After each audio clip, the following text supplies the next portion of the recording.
Assalamualaikum warahmatullahi wabarakatuh. Waalaikumsalam warahmatullahi wabarakatuh.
Terima kasih kepada Raisa, semoga yang membaca dan mendengar mendapatkan pahala dari Allah Subhanahu wa taala.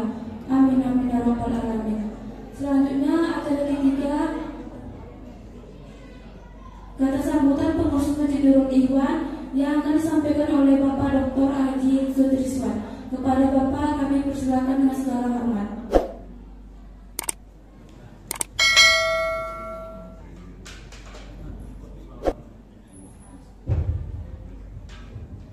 Assalamualaikum warahmatullahi wabarakatuh. Waalaikumsalam warahmatullahi wabarakatuh. Alhamdulillah rabbil alamin. Wassalatu wassalamu ala asyrofil anbiya'i wal mursalin wa ala alihi wa sahbihi ajmain.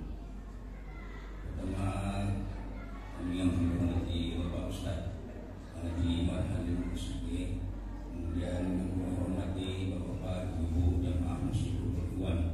Bersyukur kita kepada Allah mengucapkan alhamdulillahirabbil alamin dan bersalawat kita kepada Nabi Muhammad SAW dengan mengucapkan Allahumma shalli ala sayyidina Muhammad wa ala ali sayyidina Muhammad. Pada kesempatan ini kami sebagai pengurus menyampaikan kepada Bapak Ibu jemaah Sinduan bahwa sekarang kita sudah berada di bulan Sya'ban dan tidak lama lagi mungkin sudah berada di bulan Ramadan. Kemudian pada kesempatan ini kami sampaikan bahwa dalam rangka persiapan kita untuk menyambut Ramadan, mungkin tidak berapa lama lagi kita akan membentuk panitia untuk menyambut bulan Ramadan. Dan juga pada kesempatan ini kami ucapkan terima kasih pada ibu-ibu majelis taklim yang telah berinfak makanan untuk acara kita malam ini. Mungkin itu saja yang bisa kami sampaikan. Wabillahi taufiq wal hidayah. Assalamualaikum warahmatullahi wabarakatuh. Waalaikumsalam.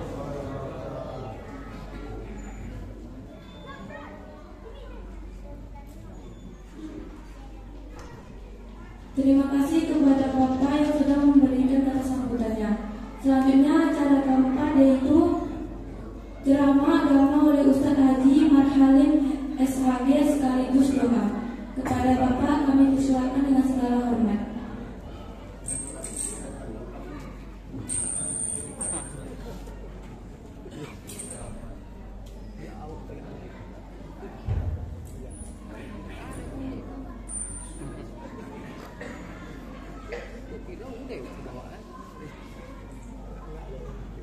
Bismillahirrahmanirrahim.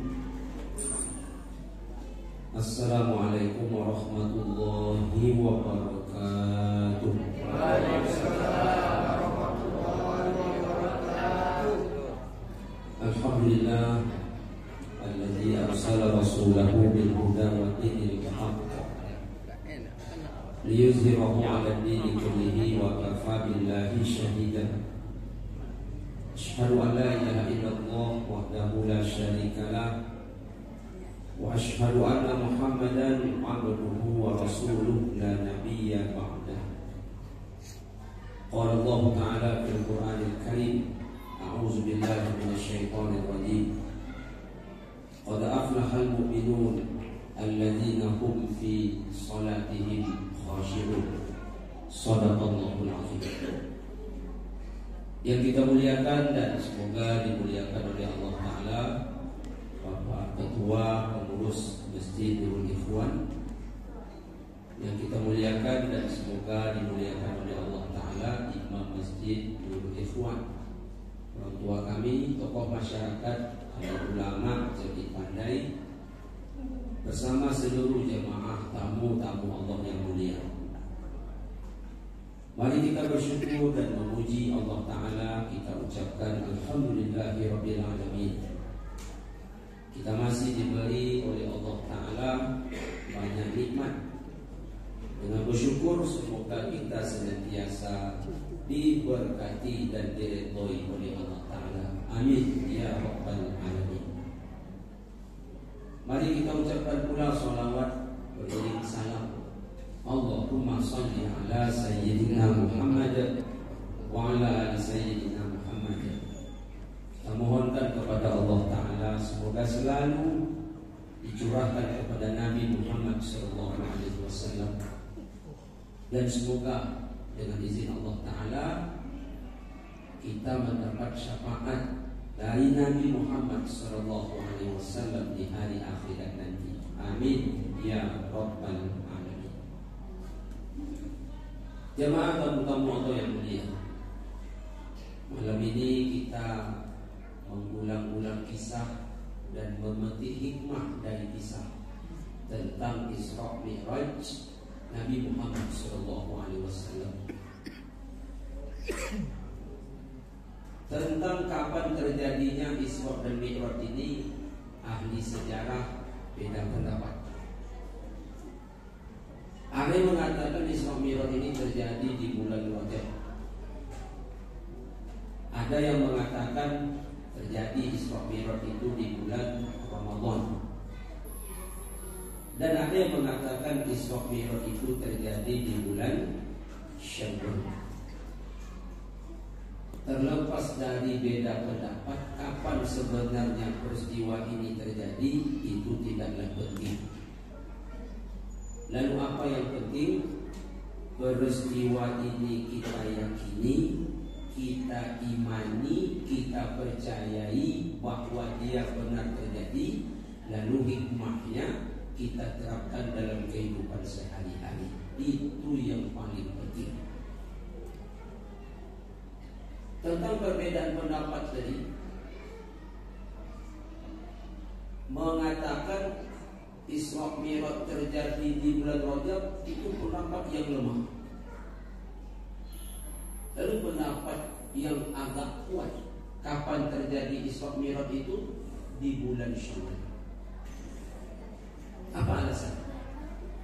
Tahun Nabi berangkat Isra Mi'raj itu disebut dengan tahun duka cita. Kenapa Nabi berduka cita?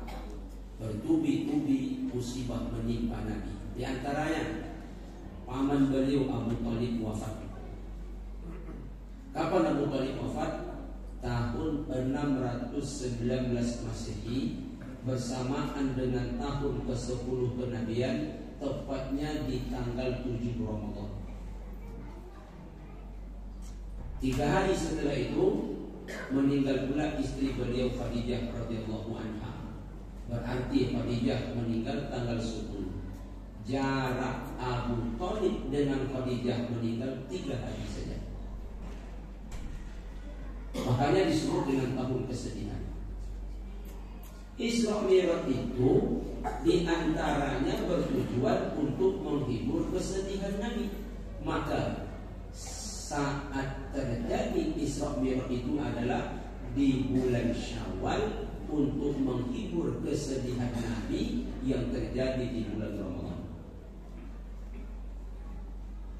Karena kalau Isra Mi'raj terjadi di Rajab, antara hiburan dengan kesedihan jaraknya lama.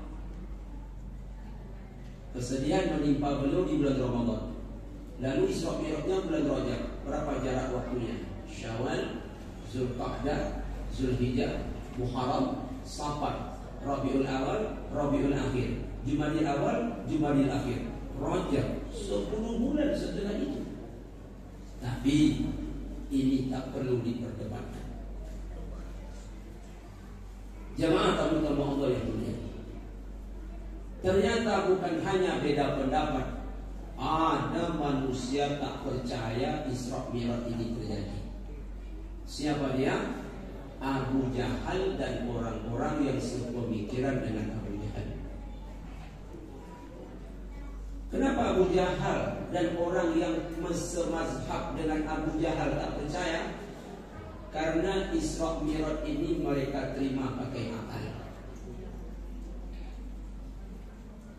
Isra Mi'raj ini mukjizat. Mukjizat itu tak bisa dicerna oleh akal. Tongkat Nabi Musa bisa jadi ular, itu tak masuk akal. Tongkat Nabi Musa bisa pula membelah laut, itu tak masuk akal. Usah dipikirkan, nanti hilang akal. Dan banyak yang lain mesti untuk dipikirkan. Dan itu kekuasaan Allah Ta'ala. Bagi Allah tak ada yang susah, semuanya mudah. Termasuklah Isra dan Mi'raj. Ini mukjizat. Lalu siapa kita tiru Pak Ustaz? Tiru Abu Bakar As-Siddiq radhiyallahu anhu. Mengapa Abu Bakar? Dia tak terima peristiwa ini pakai akal, tapi dia menerima pakai iman. Dapat gelar As-Siddiq, As-Siddiq itu satu level di bawah Nabi. Jemaah tamu-tamu Allah yang mulia, Isra adalah dari Masjid Al-Haram ke Masjid Aqsa. Sampai di Masjid Aqsa, Nabi salat. Oleh malaikat Jibril disuruh Nabi ke depan, maju untuk jadi imam.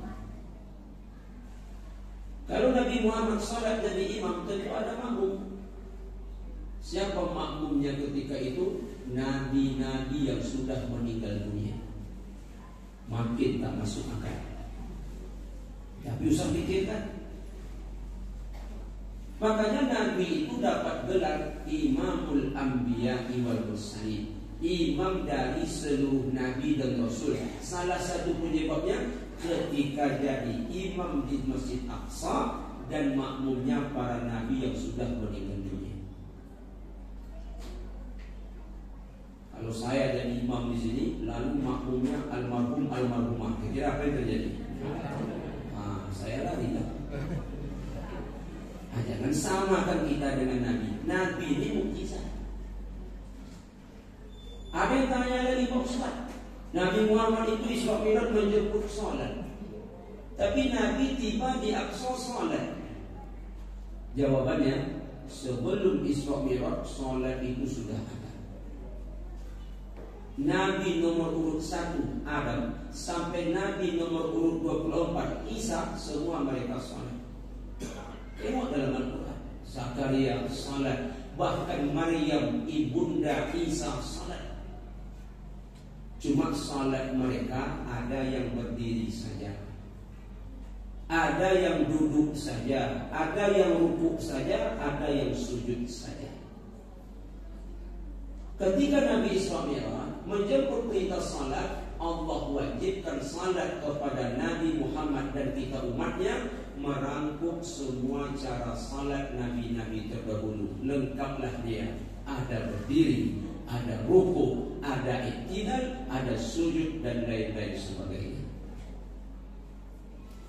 Ada yang tanya lagi, banyak betul pertanyaan. Nabi salat di Aqsa itu salat apa Pak Ustaz?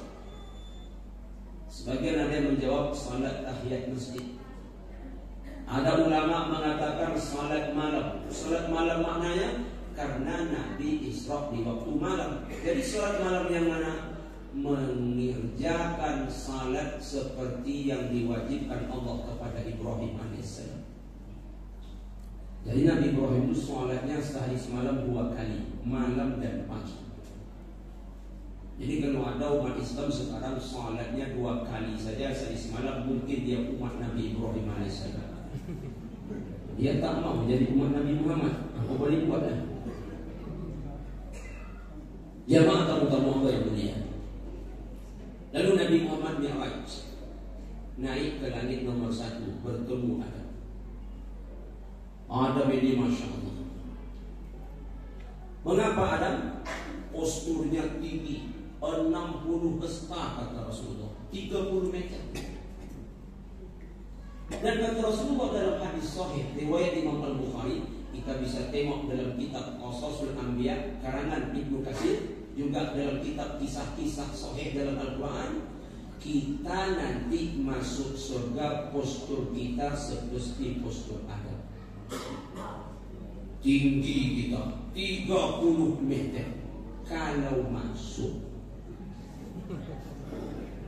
Kalau tak masuk Ustaz, berarti ke sebelah pergi azab habis.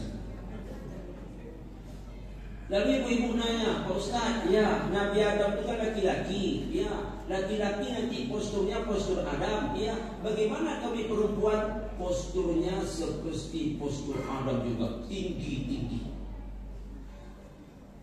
Karena tak mungkin nanti suamimu 30 meter, ibu semeter. Macam apa ibu menengok suami? Dan kami suami susah pula nengok ibu. Kalau begitu tak enaklah dalam surga. Sementara surga itu tempat yang paling nikmat. Jadi nanti kita besar-besar. Mi'raj ke langit nomor 2, bertemu Isa dan Yahya. Ini hadisnya sahih dari Anas bin Malik radhiyallahu anhu, perawinya Imam Bukhari dan Muslim.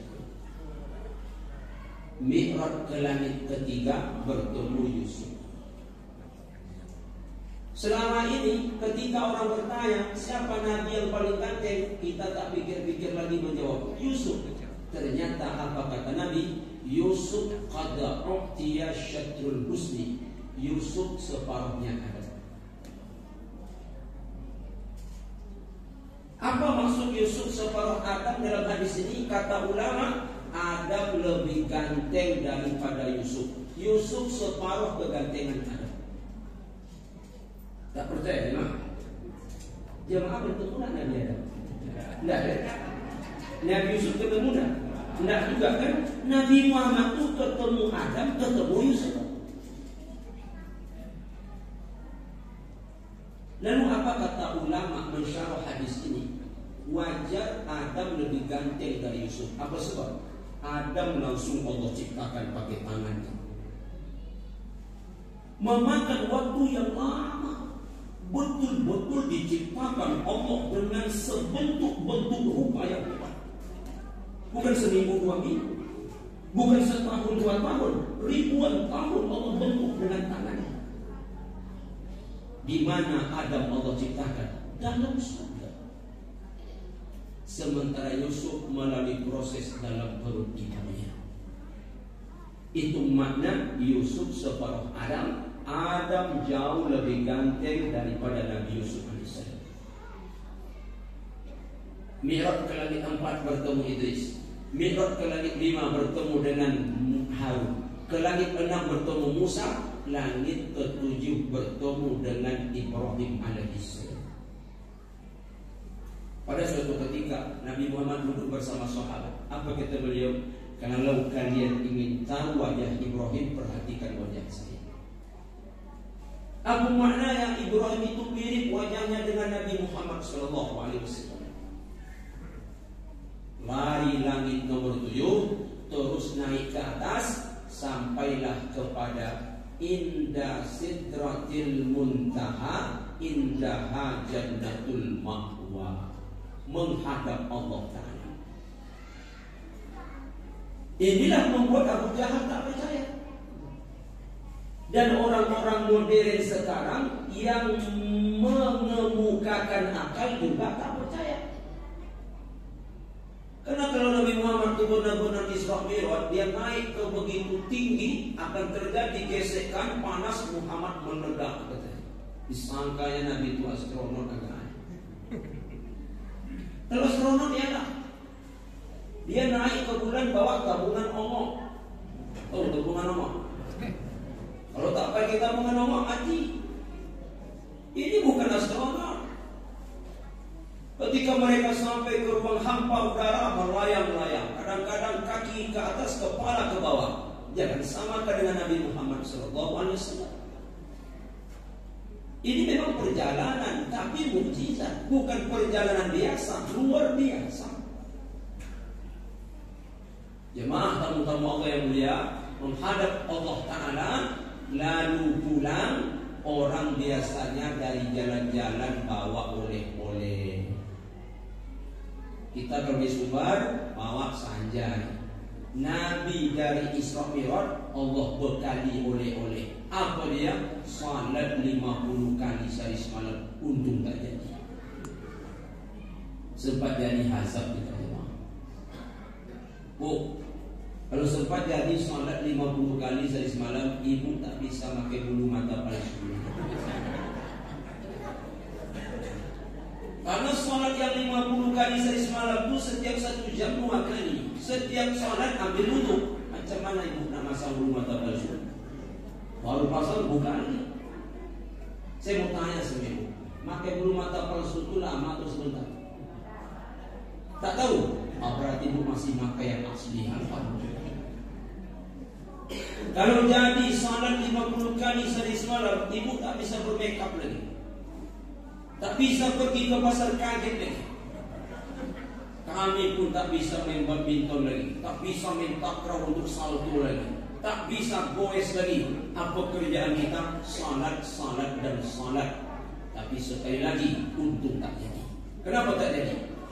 Nabi pulang, singgah lagi ke langit nomor 7 65431 seperti tadi naik. Apa buktinya? Singgah ke langit 6 bertemu lagi dengan Musa. Pertanyaan Musa, Muhammad, apa yang Allah wajibkan kepadamu dan umatmu? Nabi kita sallallahu alaihi wasallam menjawab, salat wahai Musa. Berapa kali? 50 kali sehari semalam. Wah. Tapi Nabi Musa tak bilang mak macam itu. Itu tambah-tambah saya aja. Ini kalau kita bercerita sama-sama. Yang tanya kalau nanti hadis tentang mak itu lah. Jemaah yang berbahagia. Untuk Musa bertanya. Dan Musa tak sekedar bertanya, tapi memberi saran. Apa saran Musa? Muhammad, aku khawatir umatmu tak kuat mendirikan salat 50 kali sehari semalam. Umatku Bani Israel cuma 2 kali. Ini bukti salat sudah ada.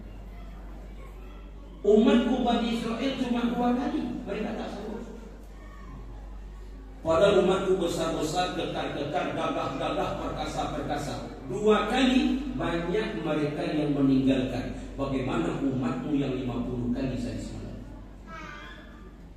Apalagi umat Muhammad ini kecil, tak sebesar umat Nabi Musa alaihissalam. Kalau nak cari contoh, betulkah umat Muhammad kecil? Tak perlu jauh-jauh. Tengok saya baik-baik. Kecil, kurus. Tapi kurus-kurus macam saya ni alhamdulillah paling nikmat. Apa nikmatnya Ustaz? Ban mobil awet, ban motor awet. 49 kg.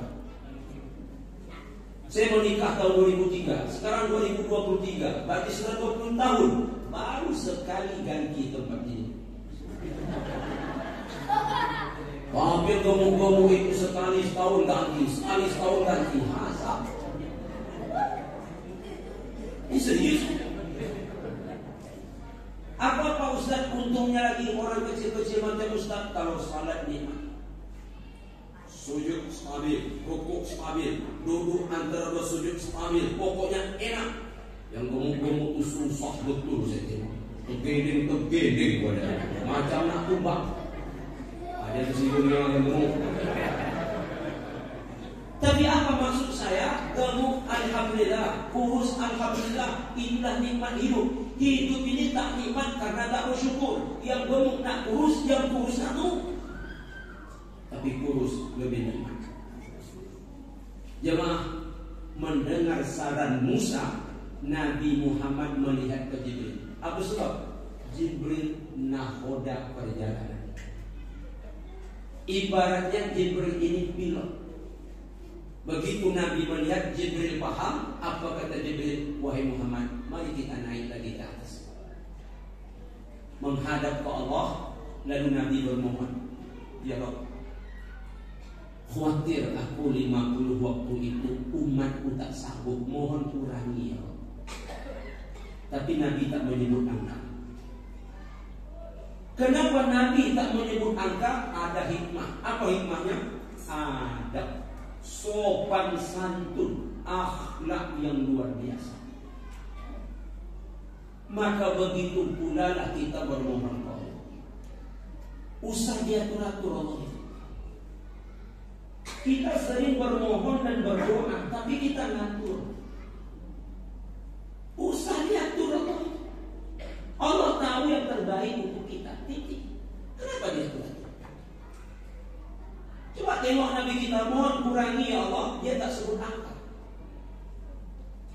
Kita sering berdoa memang, tapi kita memaksa. Di mana letak pemaksaan kita? Kita tentukan jumlahnya. Apa contoh? Ya Rabb, kasih kebun sawit 15 hektar ya. Usah sebut hektar. Nanti kalau Allah kasih 7, jemaah kecewa. Allah minta 15 kasih 7, sehingga yang terkena bukan yang 7, yang 8 yang tak Allah berikan.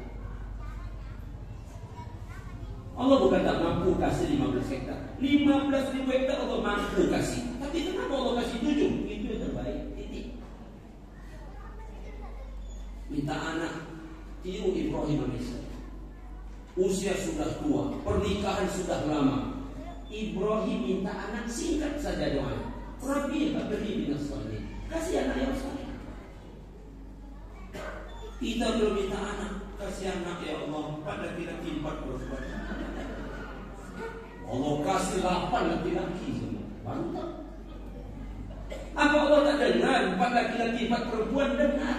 Kata hati kita saja Allah dengar. Tapi kalau Allah kasih 8 laki-laki semua, itu yang terbaik. Allah lebih tahu dengan keadaan hati.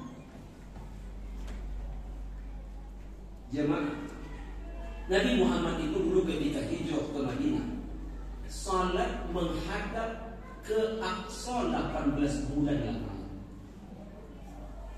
Nabi ingin menghadap ke Ka'bah, tapi Nabi segan meminta Maka mengapa Nabi Muhammad setiap selesai solat dia nengok ke atas? Setiap selesai solat dia nengok ke atas, meminta segan. Tapi Allah tahu isi hati Nabi. Lalu apa kata Allah? Fawalli wajhaka syatral masjidil haram. Sekarang hadapkan wajahmu ke Masjid Haram.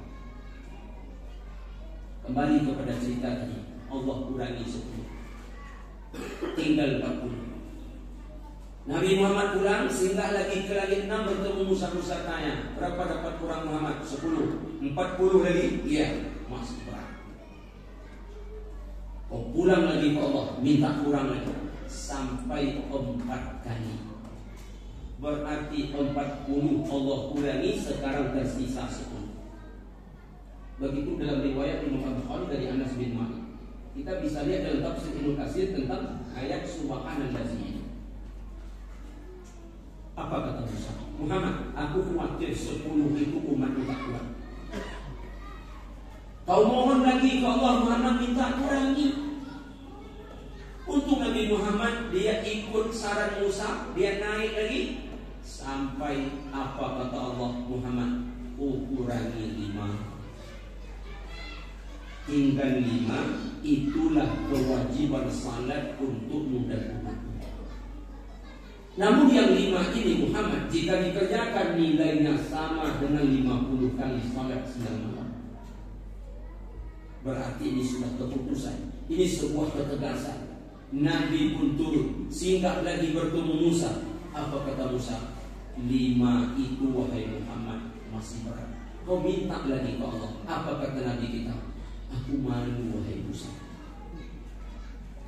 Singkat cerita, salat yang 50 dikurangi 45, tinggal 5, itulah yang dibawa pulang.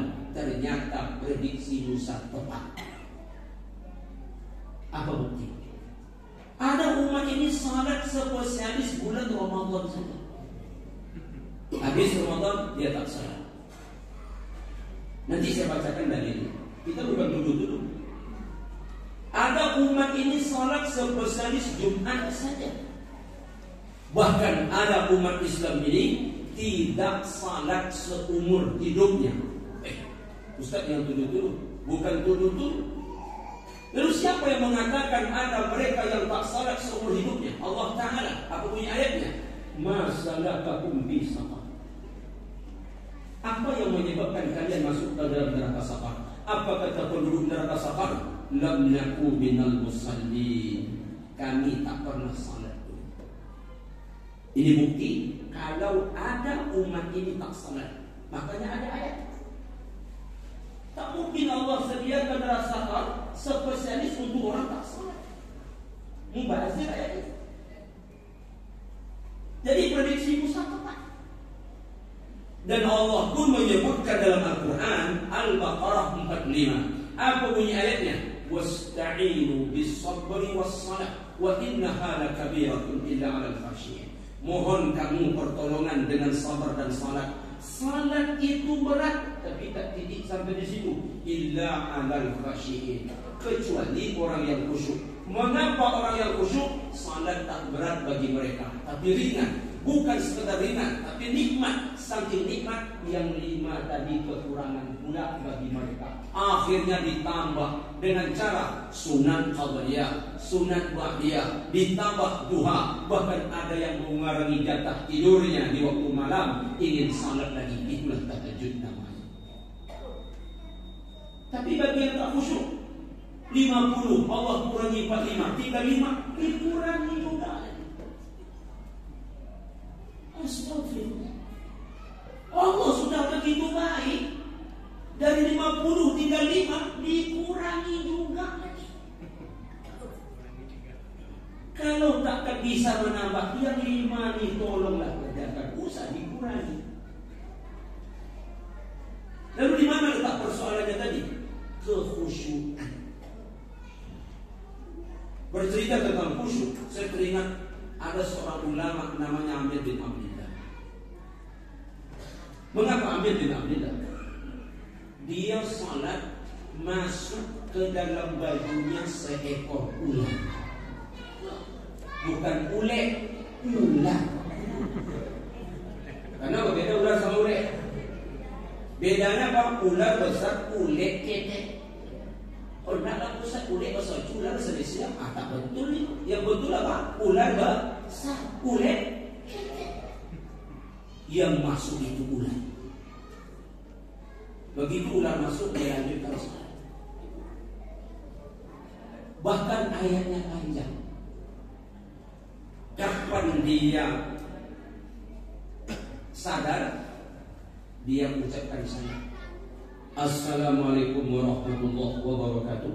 Assalamualaikum warahmatullahi wabarakatuh. Ular tadi keluar. Jemaah yang berbahagia, bertanyalah jemaah kiri kanan dan di belakangnya. Apa pertanyaan mereka? Syekh tahu tak ular ketika masuk ke dalam baju Syekh? Apa dia jawab? Tahu. Lalu kenapa Syekh tak putuskan salat? Dengarkan jawabannya. Aku malu kepada Allah jika aku lebih takut kepada ular daripada kepada Allah. Kepada ular aku takut, kepada Allah aku tak takut. Malu aku, makanya aku biarkan saja. Sampai sebegitunya. Ada ulama tak khusyuk takut. Ada umat ini tak salat tak takut. Jemaah, kita usahakan ular, ulet, abang geletek. Awak salat, ada kecoak di depan kita. Aku tak wajib pikiran kita. Datang pula ke arah kita. Apa pikiran kita? Masuk ke saumah. Aku ya. Makin dekat pula kecoak tadi, mundur sikit. Di pemain awak, kalau mundur dia semakin maju. Apa keputusannya? Kita pijak kecoak. Apa maksud saya? Maaf, jangan tersinggung. Itulah baru kualitas salat kita.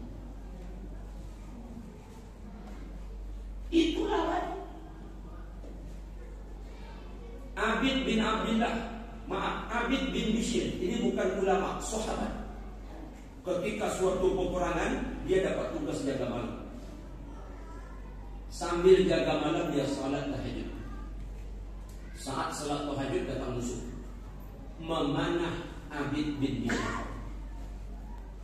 Dia tak sadar sedang dipanah ketika salat. Kapan dia sadar?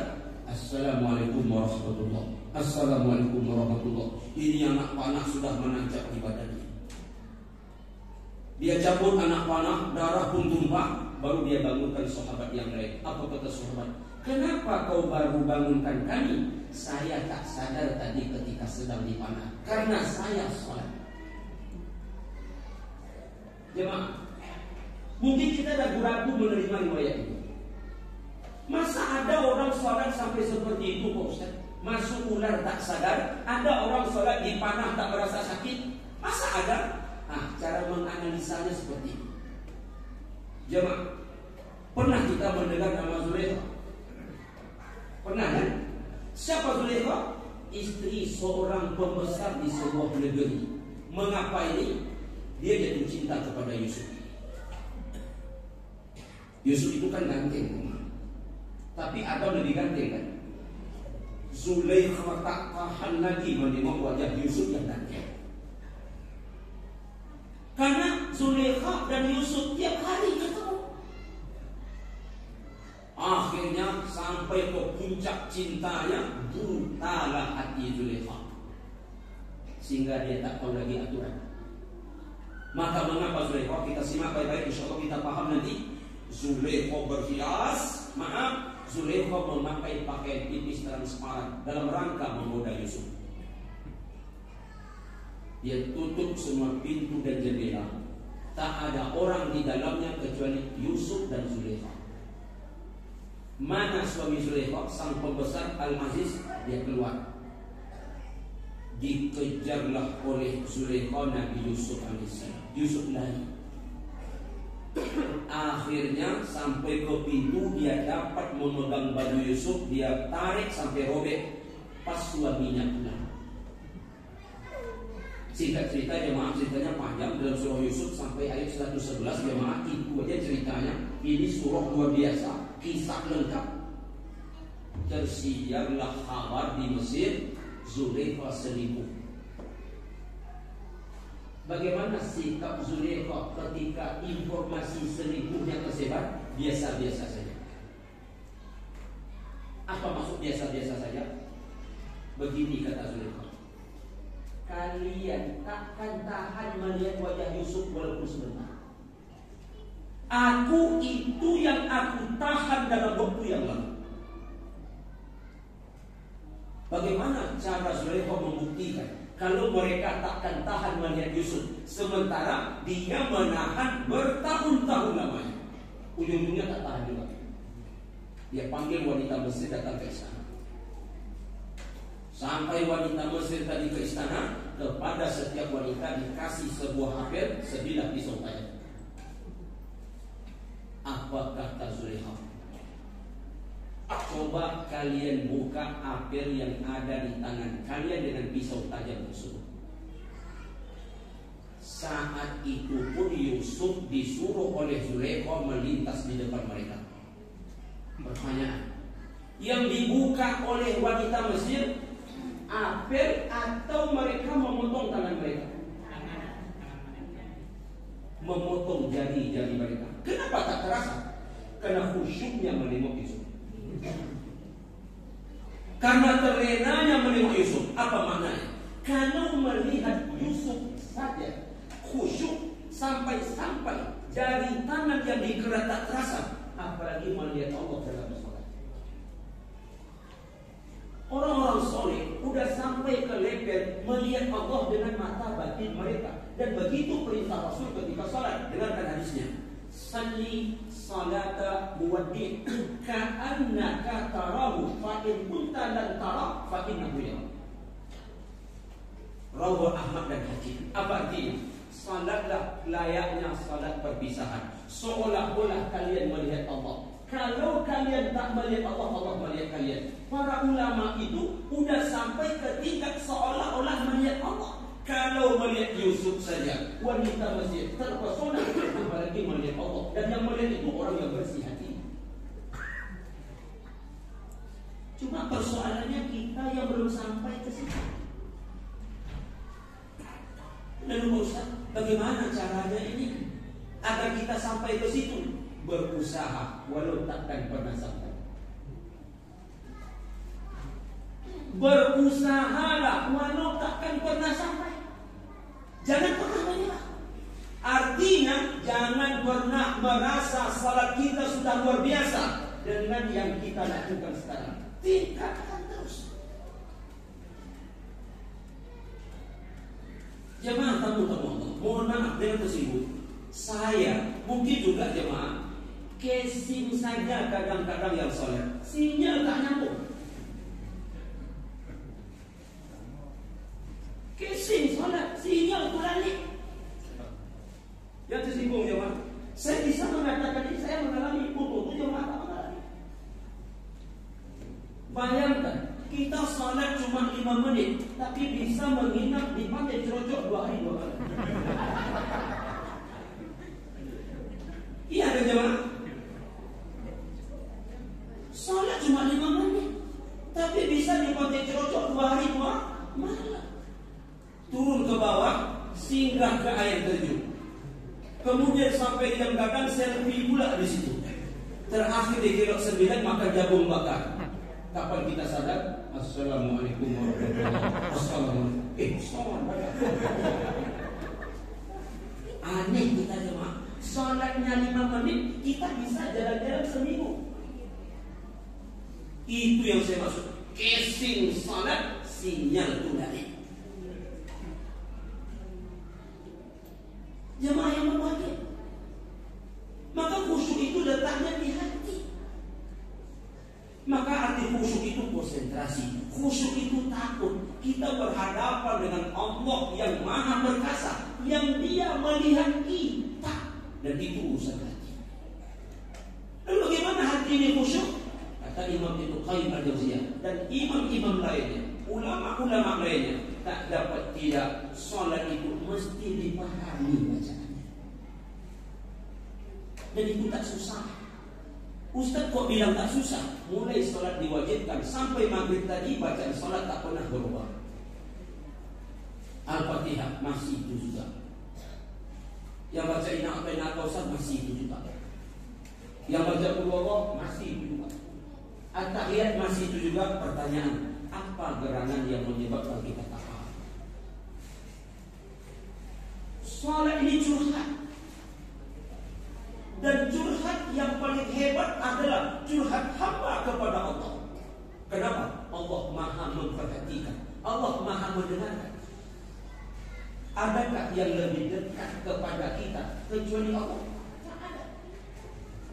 Kita punya teman dekat, kita curhat sama dia, enak kan? Kepada siapa curhat itu enak? Kepada teman jauh atau kepada teman dekat? Kepada teman dekat.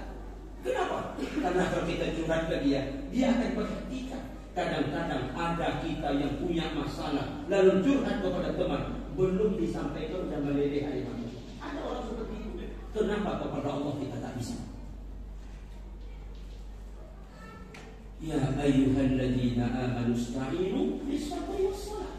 Salat ajang minta tolong. Kenapa? Banyaknya persoalan kita dalam hidup. Ketika persoalan itu kita adukan ke Allah, yakinlah akan selesai. Kenapa? Dia sang pendengar curhat kita. Dia sang pendengar keluh kesah kita. Dan sholatlah tempatnya. Bayangkan, si pendosa ini ketika sholat, dia curhat ke Allah. Allahumma ba'id baini wa baina khatayaya kama ba'adta bainal masyriqi wal maghrib. Dan curhat itu. Jauhkan aku dengan dosaku ya Allah sejauh timur dan barat ya Allah. Enak kalau kita memahami. Sinyal nyambung. Jemaah, ketika kita baca doa iftitah dalam bentuk yang lain, apa contohnya? Inna salat wa nusuki wa mahyaya wa mamati lillahi rabbil alamin. Kan indah. Nanti kita duduk antara bersujud, Rabbi ufirli warhamni wajburni. Bukankah itu persoalan kita hadapi Allah? Bukankah itu masalah kita tiap hari?